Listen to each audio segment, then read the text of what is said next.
প্রজন্ম যারা আসবে তাদেরকে আমরা ধর্মীয় উদযাপনের দিকে আগ্রহ দেখাই না, তাদেরকে আমরা ধর্মের দিকে ডাকি না।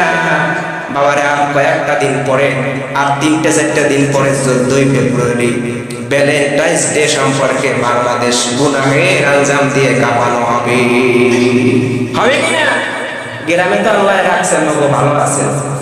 আহা মগার মগি 5 টাকা দামের গোলাপ ফুল বিক্রি হবে 1000 টাকায়। পাপের সরঞ্জামে শহর কেঁপে উঠবে। বড় ভয় লাগে নাকি 14ই ফেব্রুয়ারি আল্লাহ তাআলা আযাব আর গজব দিয়ে পুরো বাংলাদেশটাকে ধ্বংস করে দেয়। কত দিন, কত মা, কত বাবার মেয়ে যে 14ই ফেব্রুয়ারি ইজ্জত হারাবে তার কোনো হিসাব নাই। কত ভাইয়ের বোন যে 14ই ফেব্রুয়ারি ইজ্জত হারাবে তার কোনো হিসাব কোনো মানুষ দিতে পারবে না। কত প্রবাসীর স্ত্রী, আহা সেই স্ত্রীর জন্য মাথার গাম পায়ে ফেলে হাড় ভাঙ্গা খাটুনি দিয়ে পরিশ্রম করে। আপনি তো দেশের বাড়িতে থাকেন, সারাদিন পরে সন্তানের মুখ দেখেন, মা বাবার মুখ দেখেন, আত্মীয় স্বজনের মুখ দেখেন। প্রবাসী যারা আছে তাদের কষ্ট তারাই বোঝে। সারাদিন বুক ভরা কষ্ট নিয়ে কাজ করে আর রাত্রেও বুক ভরা কষ্ট নিয়ে ঘুমায়। তাদের শান্তি কি জিনিস চোখে দেখে না।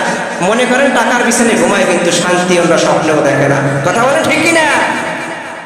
এই 14ই ফেব্রুয়ারি এমন গুনাহের আঞ্জাম হয়ে যাবে, অনেক যুবক যুবতী 2 মাস 3 মাস আগে থেকে প্ল্যান কিভাবে করে 14ই ফেব্রুয়ারি উদযাপন করবে। বন্ধুরা আমার, আল্লাহ তাআলার কাছে দোয়া করি যুব সমাজ আর যুব সমাজের প্রতি আমাদের দোয়া থাকবে, রব্বুল আলামিন ওদের যৌবনের কিতাব এগুলো ওদেরকে উপলব্ধি করার মতো, বোঝার মতো তৌফিক দেয়া দাও। আর গুনাহের আঞ্জাম থেকে ফিরে থেকে মুমিন মুত্তাকি হয়ে কবরে যাওয়ার তৌফিক দেয়া দাও, বলেন আমিন।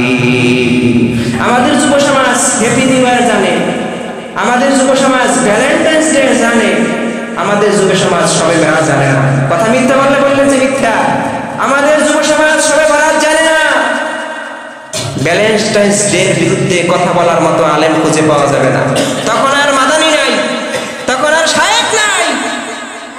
যখন আমাদের যুব সমাজ পুরো বাংলাদেশ ডেস্ক দিয়ে কাঁপায় হ্যাপি নিউ ইয়ার দিয়া, তখন আর টিভি থেকে, ফেসবুক থেকে, ইউটিউব থেকে মাসালা আসে না যেটা উদযাপন করা যাবে না।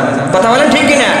যখনই আপনাদের মসজিদে, আমাদের মসজিদে শবে মেরাজ সম্পর্কে একটা অনুষ্ঠানের আয়োজন করা হবে, বরাত সম্পর্কে আয়োজন করা হবে, খানা পিনার আয়োজন করা হবে, ইসলাম তথা মুসলমান জাতির দুশমন দাড়িওয়ালা টুপিওয়ালা একদল ফাসিক ফুজরা নেক্সট সূরাতে ধোঁকা দিয়ে বলবে এগুলা জায়েজ নাই। কথা বলেন আছে না নাই?